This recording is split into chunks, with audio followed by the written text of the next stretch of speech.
देखिए, यूनेस्को का 45वां सेशन होता है और इस सेशन में इंडिया के 3 टेम्पल्स को वर्ल्ड हेरिटेज साइट की लिस्ट में डाल दिया जाता है। तो ये 3 टेम्पल्स कौन कौन से हैं, इनके बारे में बात करेंगे, यूनेस्को के बारे में बात करेंगे। और इसकी इंपॉर्टेंस यही है कि 2024 के एग्जाम में करंट अफेयर में अच्छा खासा टॉपिक बनता है। तो नाटा या फिर कोई भी एग्जाम की बात करें स्पेशली फॉर द आर्किटेक्चर, आप इस वीडियो को देख सकते हैं। 1-2 क्वेश्चन हम लोग इससे एक्सपेक्ट कर सकते हैं।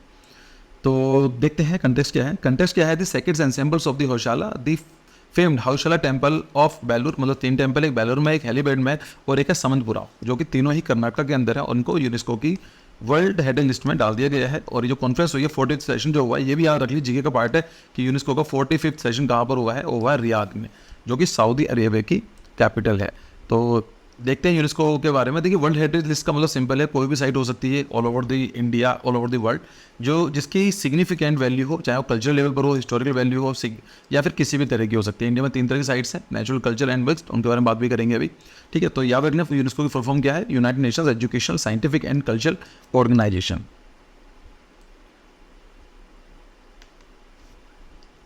तो पहले देख लेते हैं कि इसकी लोकेशन क्या है रियाद की। तो यहाँ पर ये है, इसको बोलते हैं अरेबियन पेनिनसुला, जिसके अंदर यूएई, ओमान, यमीन, सबसे बड़ा सिटी कौन, कंट्री कौन सा है, इट्स अ सऊदी अरेबिया, और उसकी कैपिटल क्या है, रियाद। ठीक है, यहाँ पर अपना इंडिया देखने को मिलेगा। ठीक है, तो क्वेश्चन आपके लिए पहला है आज का कि where is the headquarter of the UNESCO. आपको बताना भारत में है, जर्मनी में है, फ्रांस में है, स्पेन के अंदर है। तो उसका आप कमेंट सेक्शन में जवाब दीजिए। देखते हैं कि बहुत ईजी है, सर्च भी करोगे मिल जाएगा, लेकिन आप दोगे तो उसका पिन कर दूंगा जिससे बाकी बच्चों को बदल सके। फिर आता है कि आउट होशाला टेम्पल्स, ये Hoysala architecture develop between the 11 to 14 century, like southern Karnataka के अंदर है, जो कि होशाला एक एम्पायर हुआ करता था। अब ये डेट ऐसे याद करने की जरूरत नहीं होती है, किसी बुक में 11 से 13 दिखा हुआ, किसी में 12 से लेकर 14 दिया हुआ। ठीक है, but somewhere 11 to 14 century AD में देखने को मिलती है कर्नाटक के अंदर। Unique style blending elements of Dravidian as well as Nagara architecture style. देखिए, इसमें जो मिक्स आर्किटेक्चर में देखने को मिलता है। नॉर्मली इंडिया में हम लोग डिवाइड कर सकते हैं कि जो नॉर्थ इंडिया वाला पार्ट है, वहाँ पर आपको नगाड़ा स्टाइल ऑफ आर्किटेक्चर देखने को मिलेगा। साउदर्न पार्ट ऑफ इंडिया, जो कि साउथ इंडिया बोलते हैं, उसके अंदर आपको द्रविडियन स्टाइल ऑफ आर्किटेक्चर देखने को मिलेगा। मेजरली दो बार डिवाइड करते हैं। सब स्कूल्स भी डेवलप हुए हैं, इनको भी हम डिस्कस करेंगे। बीच में एक ऐसा भी स्कूल डेवलप हुआ जिसमें दोनों ही था, उस बाद से विसारा स्कूल। लेकिन अगर हम बात करेंगे होशाला टेम्पल के अंदर, आपको मेजरली आपको द्रविडियन स्टाइल देखने को मिलेगा, बट कुछ एलिमेंट्स आपको नगाड़ा आर्किटेक्चर के भी देखने को मिलेंगे। Distinct Hoysala temple from the multiple shrines, तो and with around a central pillar hall in a star shaped layout. मतलब क्या है कि आपको इस तरह के जो प्लेन आपको देखने को मिलेगा, it look like the star shape plan.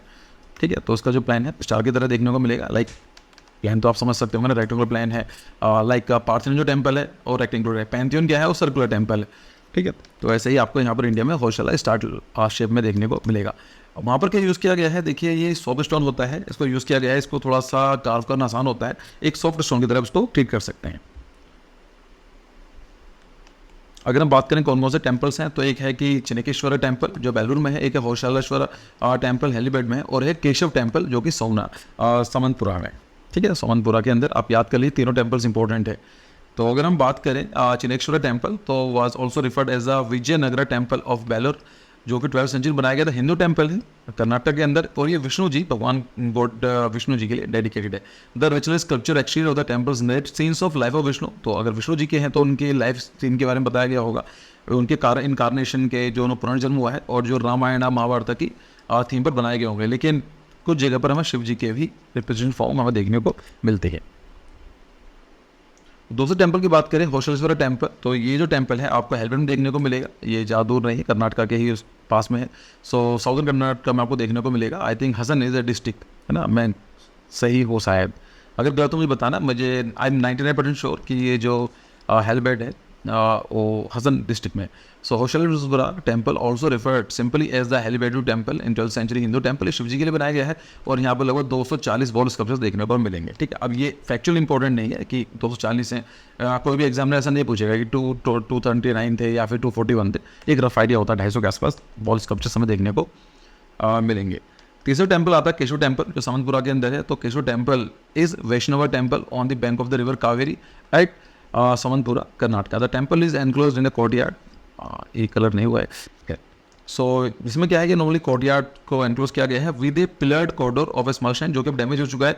The main temple in the centre is a high star shape pattern. Like यहाँ पर आपको देखने को नहीं मिलेगा, लेकिन आप सर्च करेंगे तो यहाँ पर आपको टेम्पल की फॉर्म इस तरह की देखने को मिल जाएगी। अगर आप ऊपर से देखते हैं इस टेम्पल को, तो उसको बोलते हैं star shape platform with 3 symmetrical centum गर्भगृह। गर्भगृह को इंग्लिश में बोला जाता है सेंटम सेंटोरियम हिंदू टेम्पल्स में कुछ टर्मोलॉजी बहुत इंपॉर्टेंट है, और किसी भी टेम्पल की सबसे इंपॉर्टेंट जो टर्मोलॉजी है वो होती है गर्भगृह। गर्भगृह का मतलब है कोई भी टेम्पल किसी भगवान जो डेडिकेटेड होता है, लेट से कोई शिव मंदिर है तो जहाँ शिव जी विराजमान होते हैं उस टेम्पल के कुछ पर्टिकुलर एरिया में रहेंगे ना, तो उसको बोला जाता है गर्भगृह या फिर सेंटम सेंटोरियम। ठीक है, इंपॉर्टेंट है, ये वर्ड जरूर याद रखना। इसी के साथ साथ एग्जाम की तैयारी कर रहे हैं नाटा की, तो याद रखना कि यूनेस्को की इट्स अ लोगो। तो यहाँ पर आप देखेंगे कुछ ग्रीक आर्किटेक्चर से काफ़ी सिमिलर है, लाइक यहाँ पर it is can be consider stylobate. ये क्या है, कॉलम हो सकता है, ये क्या है, इसको बोलते हैं एंटाब्लेचर, है ना, एंटाब्लेचर, जो कि ये होती है आर्कीट्रेव। ये वर्ड अगर आपको नहीं पता है इसका मतलब पढ़ाई करने की जरूरत है, इंपॉर्टेंट है, एग्जाम में वो सब पूछे जा सकते हैं। So as of 2023 there are 42 world heritage sites. India में कितनी है, 42 साइट हैं। तो ये फैक्ट याद करना चाहो तो कर लो, 42 साइट्स हैं अभी एट प्रेजेंट जब मैं वीडियो रिकॉर्ड कर रहा हूँ, 28 सितंबर 2023। आप बोलेंगे सर हो तो गया, अभी जस्टिफाई ना होगा, अभी चलेगा, 2-3 दिन और चलेगा, तो हो सकता है कि इन फ्यूचर चांसेस कम है, बट अगर कुछ होगा तो I will make an update video है ना। So out of this 34 our culture site. India में 3 तरह की साइट देखने को मिलेगी, 34 कल्चर साइट है, 7 नेचुरल है, और जो एक साइट है वो मिक्सड है, मतलब कल्चरल नेचुरल दोनों को देखने को मिलेगी। और वो मिक्स साइट कौन सी है, Kanchenjunga national park is of the mixed type. India has the 6th largest number of the sites in the world. ये भी अगर आपको पता होना चाहिए कि इंडिया के अंदर कितनी साइट्स हैं, इंडिया की यूनेस्को में 42 है। और पूरी दुनिया में कौन सी पोजीशन आती है इंडिया की एज पर the number of the UNESCO sites, so it is 6th number 1 कौन सी होगी। चलो काम करते हैं, गैस वर्क करो, अगर आपको लगता है वीडियो पॉज करो, सोचो 1 सेकंड के लिए, देखते हैं क्या है। कमेंट कर सकते हो तो और भी अच्छा, नहीं करोगे तो लेकिन एटलीस्ट सोच लो, मैं दिखाने वाला हूँ अगले स्लाइड पर।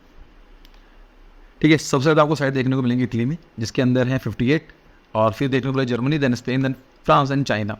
तो चाइना के बारे में बात करें 39, यहाँ पर टोटल 57 है, लाइक उनकी भी है ना कल्चरल नेचुरल मिक्स, तो 57 है, 42 है, तो हम ज़्यादा पीछे नहीं है, लेकिन